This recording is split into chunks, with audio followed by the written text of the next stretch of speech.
তিনটি জাতীয় নির্বাচন হয়েছে, তখন অনেকেই ভোট দিতে পারেননি।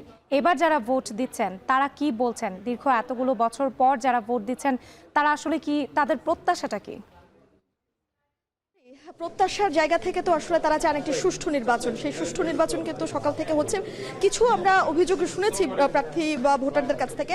আমরা এই মুহূর্তে ঢাকা ৮ আসনে রয়েছি মতিঝিল আইডিয়াল স্কুলে। এখানে 11 দলীয় ঐক্যজোটের মনোনীত প্রার্থী নাসিরউদ্দিন পাটোয়ারি এই মতিঝিল আইডিয়াল স্কুল কেন্দ্র পরিদর্শনে এসেছেন। একটু তার সঙ্গে কথা বলতে চাই।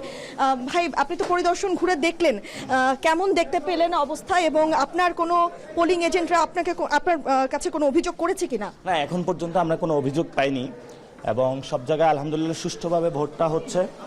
আমরা আশা করব যে এই যে সুষ্ঠু ভোট এটা শেষ পর্যন্ত হবে এবং সব জায়গায় সবাই এসে বলতেছে শাপলাকলিতে ভোট দিতেছে এবং এই ভোটটা আমার জন্য, এই ভোটটা সবাই এসে বলতেছে এই ভোটটা আমরা ওসমান হাদি ভাইকে দিতাম, এই ভোটটা হলো আপনাকে দিচ্ছি।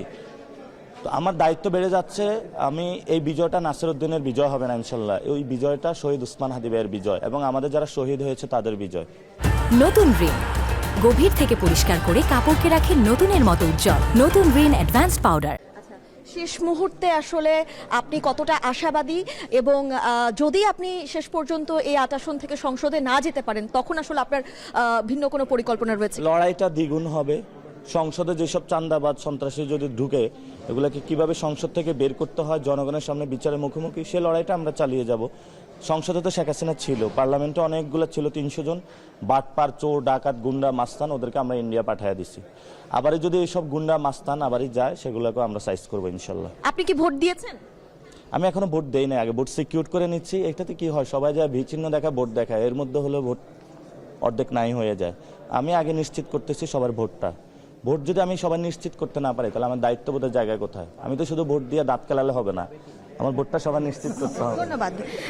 আমরা ঢাকা ৮ আসনের রয়েছি এবং কিছুক্ষণ পরেই কিন্তু আসলে এই আসনের আরেকটি কেন্দ্রে মির্জা আব্বাস মহিলা ডিগ্রি কলেজ রয়েছে। সেই কেন্দ্রে এই ঢাকা ৮ আসনের অন্যতম যে প্রতিদ্বন্দ্বী প্রার্থী রয়েছে, বিএনপি মনোনীত প্রার্থী মির্জা আব্বাস, তিনি ভোট দেবেন।